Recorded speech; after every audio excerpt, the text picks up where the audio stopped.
This program is sponsored by Safe Life Experience Consult Limited. Contact them for all your travel and tour needs, as well as your events.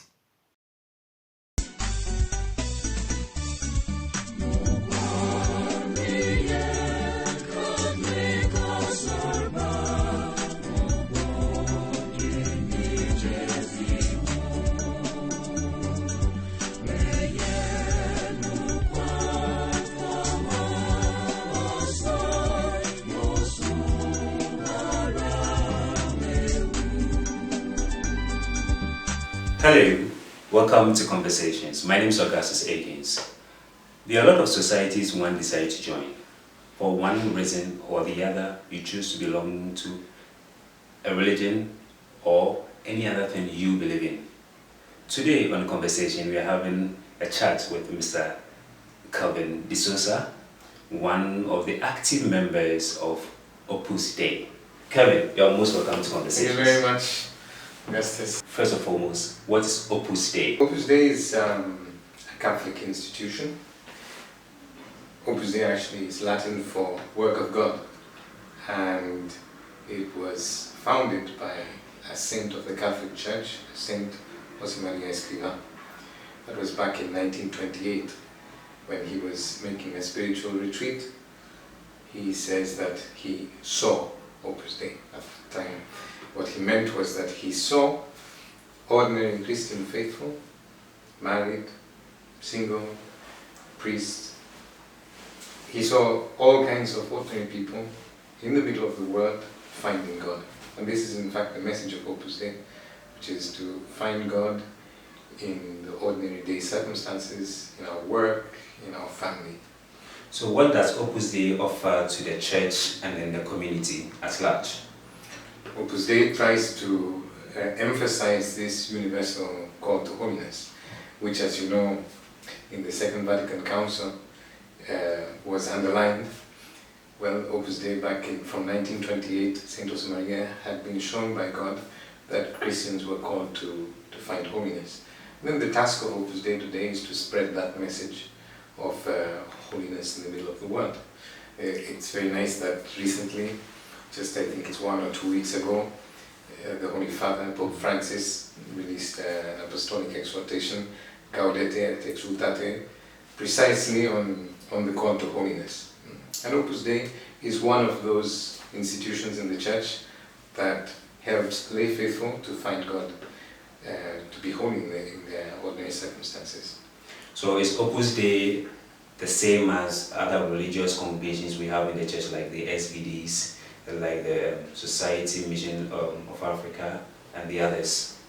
Opus Dei is, as we have seen in the history of the Church, there are so many charisms. Everything that proceeds from the Holy Spirit as a gift. A charism is a grace that is meant to be used for the benefit of everybody. There are so many charisms. You have the Sisters of Charity that look after the more needy in society, the Salesians who take care of the apostolate of the youth. So within the church you have plenty of charisms. Opus Dei is one more charism. Perhaps what is novel about Opus Dei is that one does not change his circumstances. So for example, when I saw my vocation to Opus Dei, that didn't imply any change in my state. I didn't have to take any vows. I didn't have to change my career plan. Everything went as it was. And I met Opus Dei when I was in high school. Okay. So the initial reaction sometimes is, oh my goodness, you're going to change your whole life. No, precisely Opus Dei says, continue where you are. But in high school, you didn't have any career. So when you say, I didn't have to change my career, I didn't have to change something of that sort, right, to fix in this setting, what do you actually mean by that? So it might be something interesting to, I think as a student, all of us have experienced dreams. The dream to go to university, the dream to want to do a certain kind of career. And my joining Opus Dei didn't cause me to have to abandon those dreams. Right? It was not, okay, now I'm in Opus Dei, it means that I'm going to not be, but I studied journalism, I did advertising and public relations, so I'm going to have to abandon this dream. Rather, the call to Opus Dei was a call to find God in my journalism, in my advertising, in my public relations, and later on I went to become a teacher because I liked teaching.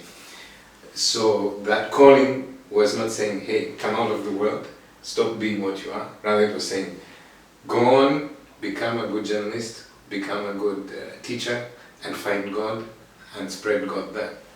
How possible is that? How do you do that?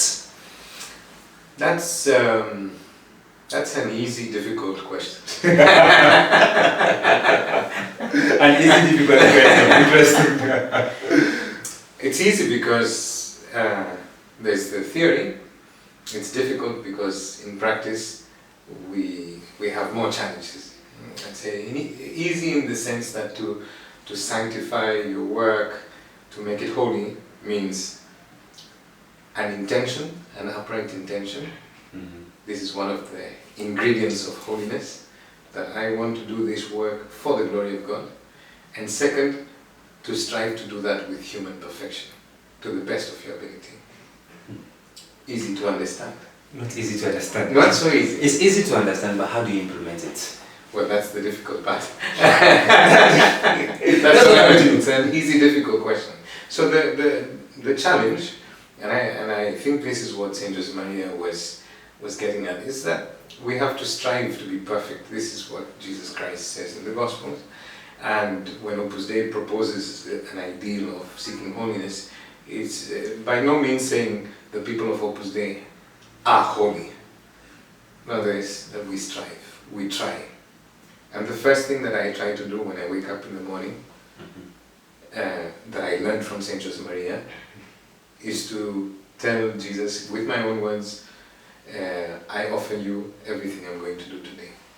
I'm hoping that in the later part of the day, I'm going to be able to renew that offering by sometimes having a crucifix when I study, or using an image of Our Lady, but always trying to offer that intention, saying, this is for your glory, God. And the second part is to do it, to try, again, to try to do it with human perfection. So as a professional, it meant that as being a teacher, I couldn't just go to class without preparing. A good teacher prepares. A good teacher updates his information. A good journalist seeks the truth. He doesn't just publish the quickest thing that comes to his mind. I worked more in the area of design. A good designer has to really think, not just produce things that he has seen before. And as a student, now that I'm a student, a good student has to put in the hours of study. This is a beautiful point from the first book that was published of Saint Josemaría. It's called The Way. And there's a point that says, an hour of study for the modern apostle is an hour of prayer. And this is, people, when I have told people this at first, they say, what are you talking about? What is that? Yes!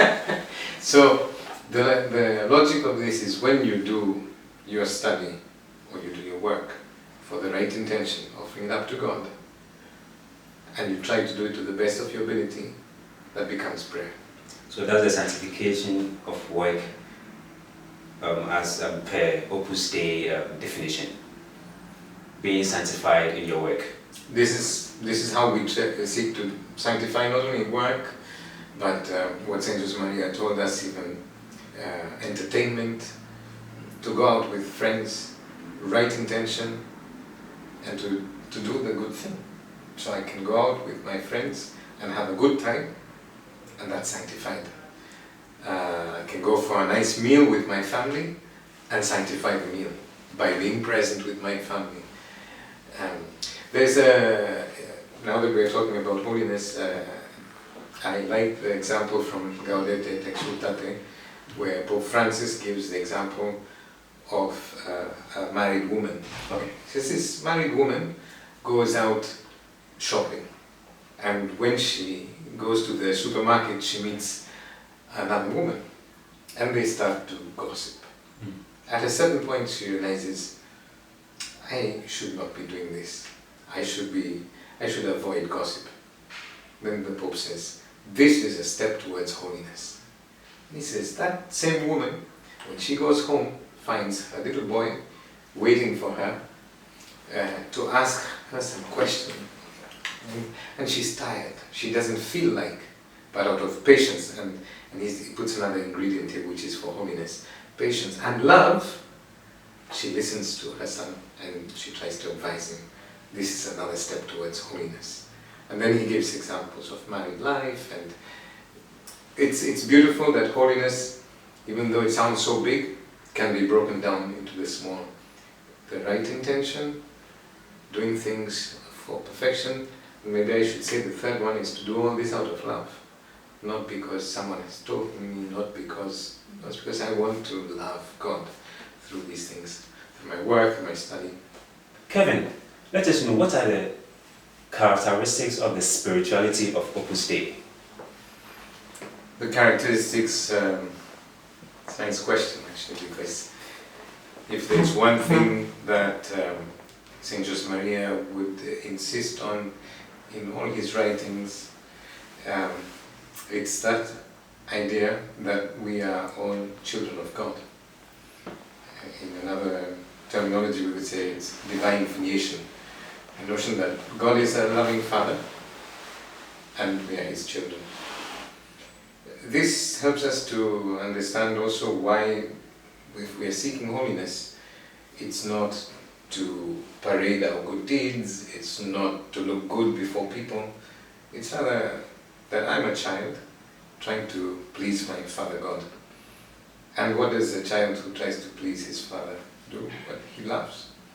This in fact is the cornerstone of everything we are doing. It's for the love of God. So divine filiation, a sense of divine filiation. When I'm doing my work, I'm doing it as a child, knowing that my dad is quite happy. If we work in this way, I've often felt, we're in a society that demands transparency. Transparency, you have to be transparent. I feel that someone who tries to live as a child of God in the middle of the world doesn't have to fight to be transparent. He is transparent. So I don't have to act differently when I'm at work. I don't have to act differently when I'm at home, when I'm at church. I'm the same person. And Saint Josemaría called this unity of life. It's another expression that over and over again he would say that we have to struggle in wanting to be saints. We have to live this unity of life. So it's not that I am person A here, person B there, rather it's a struggle to be one person. Divine filiation, unity of life. And I think the third, but not the least, is that desire to give this to everyone that we meet. It's very much rooted in the Gospels. Our Lord Himself says, when you find a treasure, what do you do with it? You buy it, you buy it, but you also go out and say, hey, I found the treasure, I found the treasure. When you find the message of holiness that is so accessible, right there where you are, you don't keep it to yourself. You go out and you tell your friends. And this perhaps is like a healthy symptom of someone who has understood the message of Opus Dei, is that we go to the peripheries. This is what Pope Francis is also saying, that we have to reach the peripheries. The peripheries are not excluded, not only, we're not talking only about those who are materially poor, but also those who are spiritually poor. And for any person who understands himself as a son of God, he looks at those around him and says, well, I would really like that so-and-so gets closer to God. And that's why Saint Josemaría would say, out of 100 souls, we are interested in 100. We are interested in the sense that we would like them to get closer to God. And I think of this sometimes when I'm walking through the streets of Rome, or perhaps when I'm taking the train, there's a train that I take every day to university. There are people that you cannot speak to, but he taught us that you can pray for them. And when you're in a train and you see someone there with a sad face, perhaps you're not going to have a chance to chat that person up and say, don't worry, it's okay. But we can say a short prayer. This is apostolate. A small thing. Jesus, help this person to find happiness today.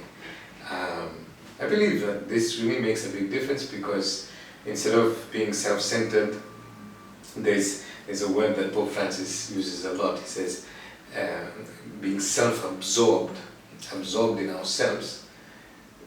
What the message of holiness in the middle of life, ordinary life, does is it makes you touch God and move out towards the people. There's no room for selfishness. So you have it, and then you give it. You look for it, and then you share it. And you share it. That's right. Interesting. So he's talking about holiness in a very simple way. Daily lives, whatever you do, there's a bit of holiness in it. Talking to someone, the kind of words you use. Having a chat with someone, the kind of words you use. Good morning, how you say good morning to someone. That's right. That's what Opus Dei is all about. Little things. It's little things, finding God in those little things of every day. Now that you mentioned the good morning, I remember St. Josemaría giving this example to married people. So the majority of the faithful of Opus Dei are married.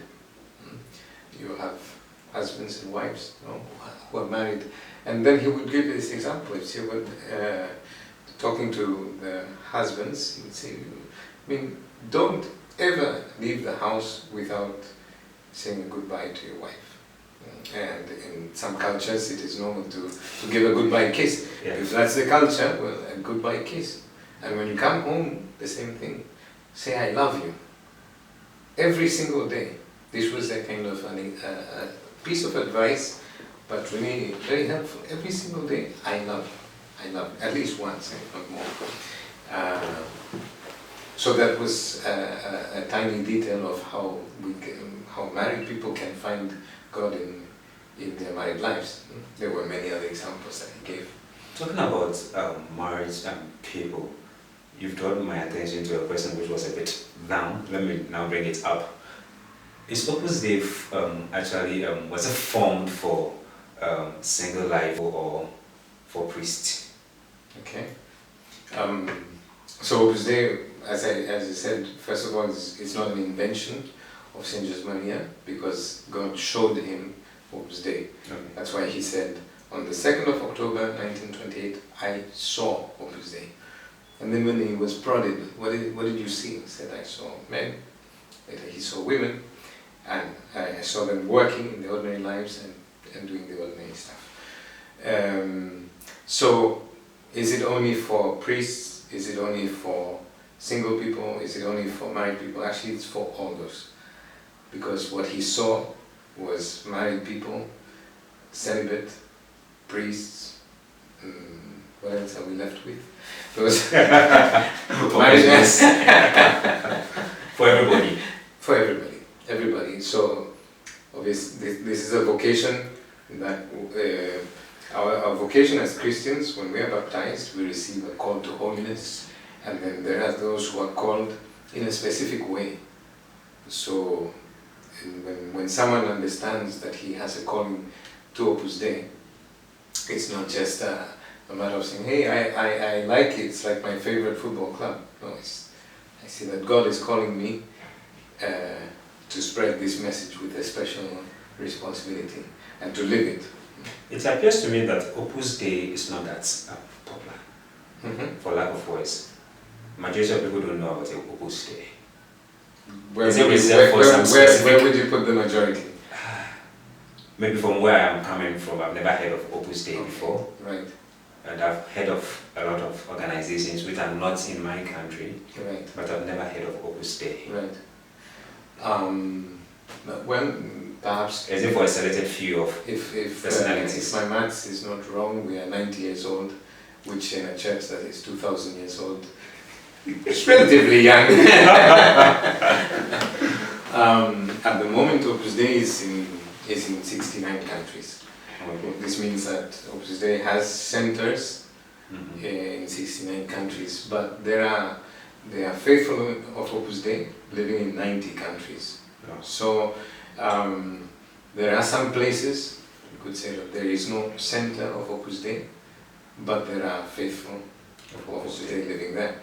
And I think this is an interesting idea, because Opus Dei is not just a center. Opus Dei is a spirit made incarnate in the way in someone's life. So I don't have to be in a center to be Opus Dei. I just have to try and do everything that I have before me with the right intention, to the best of my ability, and for love of God. The three ingredients. And that means that there can be, maybe now that you yourself, Augustus, you understand what Opus Dei is, when you go back to your country, you're in Ghana, and if you've understood this message, you can live it. Perhaps someone will ask you, where did you hear this? Well, I heard this because of an interview I did, and it's helping me. Great. You're doing this bit of Opus Dei then? Yeah. But let me ask you, what does Opus Dei has to offer for the youth? For young people? I would think of something that Saint Josemaría says in one of his homilies, which is that we have one cooking pot. One cooking pot. What's one cooking pot? The one cooking pot is that this message of holiness is not limited for a specific age group. You say, well, only those who are between 20 and 40. Actually, holiness is for the whole gamut of people, and I can say that I have met young children whose parents have brought them up, because parents have understood the message, have brought them up, taking care of little things, doing things out of love, to people who are, you could say, on the last leg of life and living that spirit. So, one cooking pot. But now, if you ask me about the youth, I think, in some sense, I have had the chance of being in touch with Youth Apostolate for several years, and it's true that we try to help when we give the talks, when we have sessions, interactive sessions with the youth. We do try to give importance to certain things that also appear in this exhortation of the Pope. For example, the use of technology. I'm not sure whether you see technology as good or bad. Difficult question. Well, what the Pope says there is that young people have found themselves zapping. They are on their devices and they're constantly zapping, and they're not in the real world. And I think that I've seen that this is something that we try to help from the perspective of human virtues. I've had many conversations with young people, talking to them about how they use their phones, with small examples. Sanctify your family life. When you go home, have dinner with mom and dad and put away your phone. Park your phone. Have a parking lot in your house for the phone.